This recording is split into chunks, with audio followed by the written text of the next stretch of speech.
একদিন রাতে হঠাৎ ঝড় আসে, একটা গাছ ভেঙে পড়ে, রানী সাহেবের ঘরের দেয়াল ধসে যায়।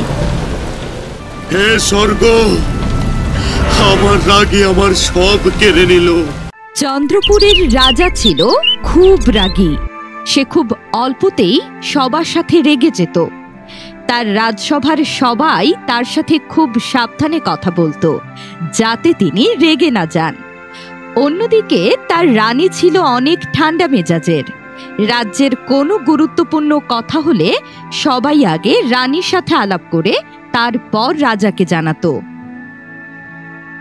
রাজসভায় সবাই আছে, তা আমার সভাকবি কই? জি আছি রাজামশাই। একটা কবিতা শোনাও। তোমার কবিতা শুনলে আমার মনটা ভালো হয়ে যায়। রাজামশাই চেয়েছে কবিতা শুনতে, আমি কি কবিতা না শুনিয়ে পারি? আমার রাজা খুবই ভালো, তবে রানী যে তার চাইতে বেশি ভালো। এই কথা শোনার সাথে সাথে রাজা রেগে যায়। কে? এত বড় কথা? আমার চেয়ে রানী বেশি ভালো? প্রহরী, এক্ষুনি সভাকবিকে বন্দি করো। কবিতার বিনিময়ে বন্দি, এটাই কি মহারাজার ফন্দি? থামা বেটা তোর কবিতা। আমি ভাবছি আমার গুণগান গাবে, আর এই বেটা আমার চাইতে রানীকে বেশি ভালো বলে। কত বড় সাহস! এর মাঝে এক দাসী দৌড়ে রানীর কাছে যায়। রানী সাহেবা, তাড়াতাড়ি রাজসভায় চলেন, বিশাল কাণ্ড হইছে। আবার রাজামশাই কি নিয়ে রেগে গেলেন শুনি? বদমেজাজি রাজাকে নিয়ে আর পারি না বাপু। সভাকবি নাকি আপনার প্রশংসা করে কবিতা বলেছে, তাই রাজা নাকি রেগে গিয়েছেন। চল তো গিয়ে দেখি ব্যাপারটা কি হয়েছে। এরপর রানী রাজসভায় যায়। কি হয়েছে রাজসভায়? এত চিল্লাহাল্লা কিসের? রানী সাহেবা, সব দোষ এই সভাকবির। এই বেটা সব উল্টোপাল্টা কবিতা বলে, এর একটা ব্যবস্থা করা উচিত। তুমি চুপ করো। কবি, কি হয়েছে? আসল ঘটনা খুলে বলো। রানী সাহেবা, আমি কবিতা শুরুই করতে পারিনি, তার আগেই রাজামশাই রেগে গেলেন। চুপ কর বেটা, নিজে দোষ করে এখন আবার দোষ ঢাকার চেষ্টা করিস? সাহস তো কম না?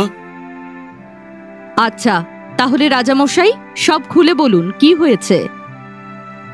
এই কবি বলে আমার চেয়ে নাকি আমার রানী বেশি ভালো।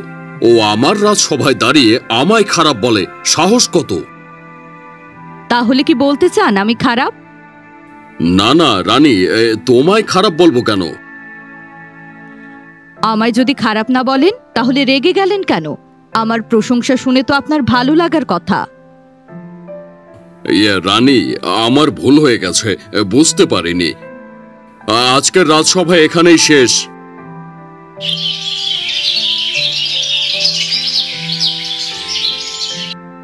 পরের দিন রাজা যায় তার বাগানে।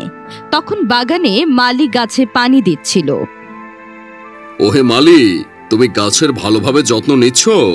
কি বিপদে পড়ে গেলাম, কি বলতে কি বলে ফেলি, আর রাজা রেগে যাক। আল্লাহ, এবারের মতো বাঁচায় দাও। চুপ করে আছিস কেন? হ্যাঁ রাজামশাই, ঠিক মতোই যত্ন নেই।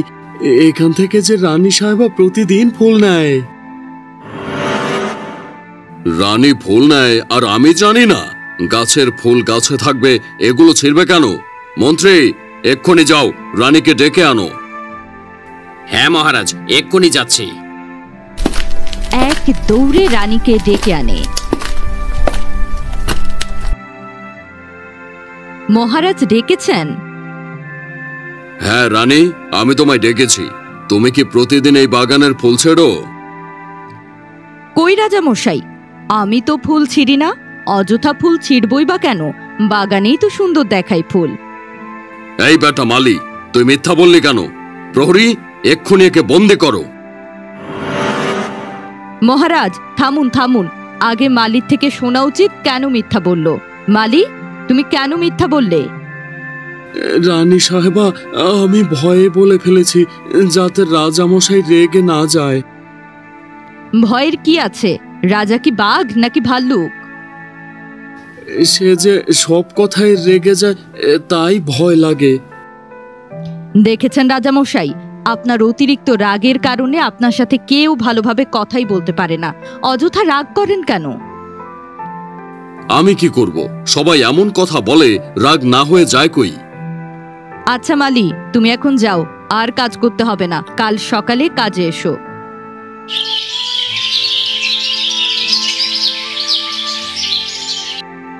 একদিন সকালে রাজা সিংহাসনে বসে আছেন। রাজসভা শুরু। আজ রাজ্যের হিসাব কোথায়? কেউ কেন এখনো নিয়ে আসেনি? মহারাজ, আমি পাঠিয়েছি, একটু দেরি হচ্ছে। দেরি? আমার রাজ্যে কেউ দেরি করবে? এটা আমি মেনে নিতে পারি না। কি সর্বনাশ! তুমি আমার রাজমুকুট উল্টো করে রাখলে। এটা কি অসম্মান নয়? মহারাজ, আমি ভুলে গেছি, ক্ষমা করে দিন। চুপ করো! আমার রাজ্যে কেউ ভুল করে না। দূত, ওকে প্রাসাদ থেকে তাড়িয়ে দাও। মহারাজ, ছেলেটা বিশ্বস্ত সৈনিক, এতদিন ভালো কাজ করেছে। হয়তো আজ একটু সত্যিই ভুল হয়েছে, ক্ষমা করা যায় না তাকে? তুমি আমাকে শেখাবে ন্যায় নীতি? আমি রাজা, আমার আদেশই আইন। আমি শুধু চেয়েছি আপনি রাগের মাথায় কোনো ভুল না করুন। চুপ! তুমি এখন থেকে রাজমহলের পশ্চিম কক্ষে থাকবে। কারো সাথে দেখা করার অনুমতি নেই। আমি জানি রাজা রেগে আছেন, কিন্তু তিনি আমার কথা একদিন বুঝবেনই।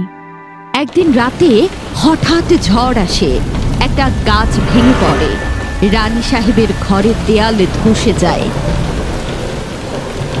আহ! রানীমা, কেউ আছেন? দাসী গিয়ে রাজাকে খবর দেয়। রানী, আমি এসেছি। মহারাজ, আমি শুধু চেয়েছিলাম আপনি যেন রাগে কিছু হারিয়ে না ফেলেন। না রানী, কথা বলো। আমি ভুল করেছি, আমি ভুল করেছি। হে স্বর্গ, আমার রাগে আমার সব কেড়ে নিল।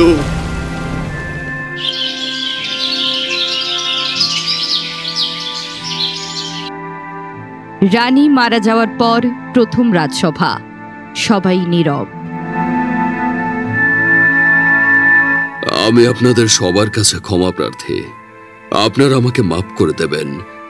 আমি আর কখনো মেজাজ খারাপ করব না। আসলে রাগ কখনো ভালো কিছু বয়ে আনতে পারে না।